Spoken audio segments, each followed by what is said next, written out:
Euroregione.news.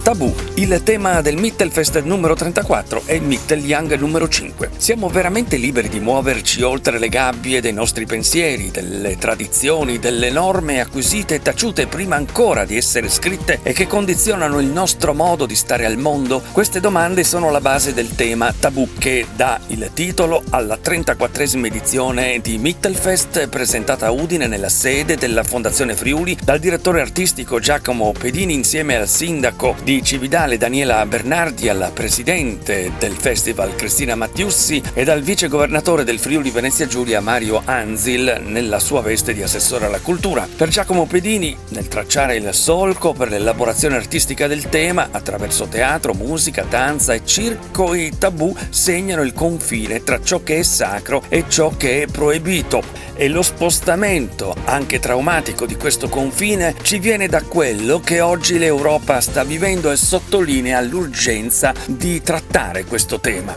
Tabù, che verrà sviluppato da Mittelfest in un ricco calendario di spettacoli dal 18 al 27 luglio, in abbinamento alla quinta edizione di Mittelyoung che si svolgerà dal 15 al 18 maggio, mentre lungo tutto l'arco dell'anno Mittelfest prosegue sotto il nome di Mittelland, con eventi che danno continuità al festival e lo identificano come ponte tra collaborazioni europee e realtà del territorio. Mittelfest è inoltre parte delle celebrazioni di Go 2025 Nova Gorizia e Gorizia Capitale Europea della Cultura, con il progetto Inabili alla Morte, che vedrà le rappresentazioni finali tra Gorizia e Nova Gorizia dal 16 al 18 settembre.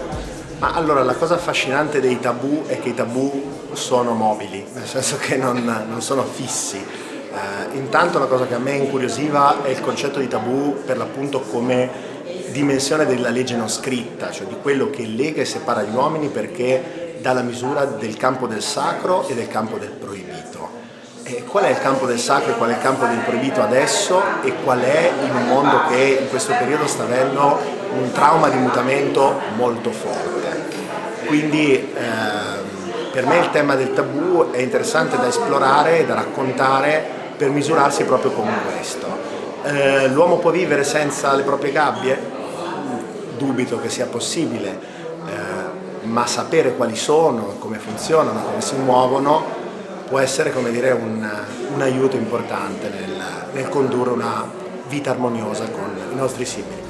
I due festival, Mittelfest e Mittelyoung, metteranno in scena 38 titoli coinvolgendo artisti e artiste da 17 paesi della Mitteleuropa, dei Balcani e altri paesi del mondo. Sono 29 in tutto i progetti artistici, suddivisi tra 16 musicali, 6 teatrali, 4 di danza e 3 progetti di circo, a cui si aggiungeranno i 3 spettacoli selezionati tra i 9 proposti da Mittelyoung, scelti tra le 182 candidature giunte da tutta Europa. Il festival propone 19 prime assolute e italiane, 6 produzioni o coproduzioni. Gli spettacoli che andranno in scena ci potranno aiutare a riflettere, riusciranno ad offrirci attraverso le chiavi interpretative dell'arte una spinta a guardarci dentro, a porci domande su quanto del nostro essere ed agire sia istruito dai tabù.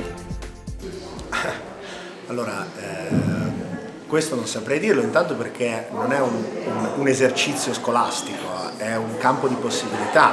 Noi offriamo delle suggestioni, delle possibilità, suggestioni che personalmente mi sembravano risuonare e mi sembravano risuonare per terze persone, cioè per il pubblico. Credo che ci siano molte declinazioni diverse del tema, anche per via delle tante discipline, teatro, musica, danza, circo, sono molte.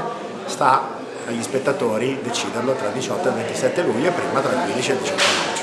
Decine gli artisti che calcheranno i palchi del festival, da Tosca a Malika Ayan a Elisabetta Pozzi, Gigio Alberti, Joelle Dix, Laura Marzadori, Enrico Baraldi, Nicola Galli, Guido Barbieri, Serena Senigaglia, Ivo Pogorelic, Ariella Reggio, Vinicio Marchioni, la FVG Orchestra e i solisti di Pavia, per citarne alcuni. Il taglio ufficiale del festival si terrà sabato 19 luglio nella chiesa di San Francesco a Cividale, ma il sipario di Mittelfest si alzerà già il 18 luglio con 2 importanti appuntamenti.